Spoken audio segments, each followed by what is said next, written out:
berasal dari kata Yunani yaitu ethos yang berarti yang baik atau yang layak.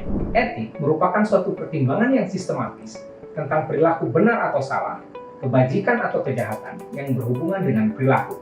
Sementara etik profesi merupakan perilaku yang diharapkan bagi setiap anggota profesi untuk bertindak dengan kapasitas profesionalismenya.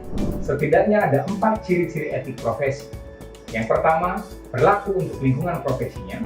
Yang kedua, disusun oleh organisasi profesi yang bersangkutan. Yang ketiga, mengandung kewajiban dan larangan.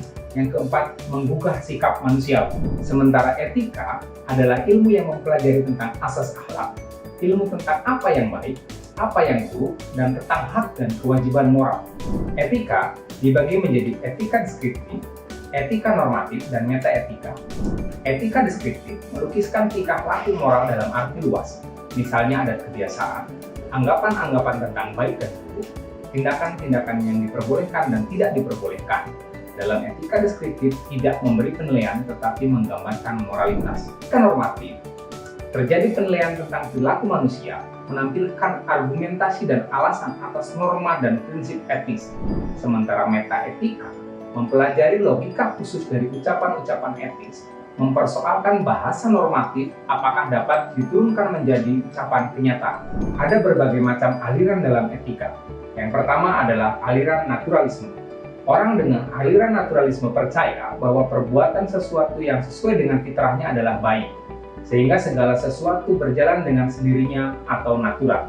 Yang kedua adalah aliran hedonisme, di mana orang dengan aliran hedonisme percaya bahwa baiknya suatu perbuatan menurut aliran hedonisme adalah perbuatan yang menimbulkan hedon atau kenikmatan atau kelezatan.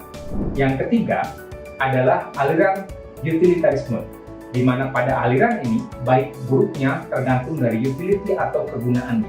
Yang keempat adalah aliran idealisme, di mana faktor yang paling penting mempengaruhi manusia ialah kemauan yang melahirkan tindakan konkret, dan yang menjadi pokok di sini ialah kemauan yang baik atau ideal. Dan dari kemauan yang baik itulah dihubungkan dengan suatu hal yang menyempurnakan, yaitu rasa kewajiban. Yang kelima, aliran vitalisme, di mana baik buruknya berdasarkan kemauan hidup atau vitalis atau kekuatan. Yang keenam adalah aliran deontologi, di mana dalam aliran ini baik atau buruk berdasarkan apakah tindakan itu sesuai atau tidak dengan kewajiban, tidak mempersoalkan akibat dari tindakan tersebut.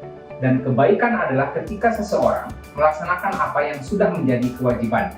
Yang ketujuh adalah aliran teleologi, di mana aliran ini berkebalikan dengan etika deontologi, yaitu bahwa baik buruk suatu tindakan dilihat berdasarkan tujuan atau akibat dari perbuatan itu.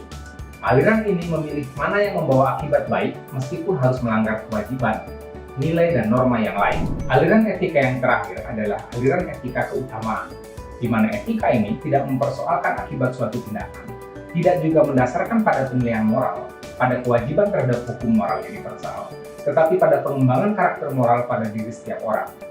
Dibangun dengan cara meneladani perbuatan-perbuatan baik yang dilakukan oleh para tokoh besar. Dengan memahami etika profesi, diharapkan tenaga kesehatan mampu memberikan pelayanan yang maksimal terhadap pasien. Saya Cecep Wibowo, seruput terus kopinya.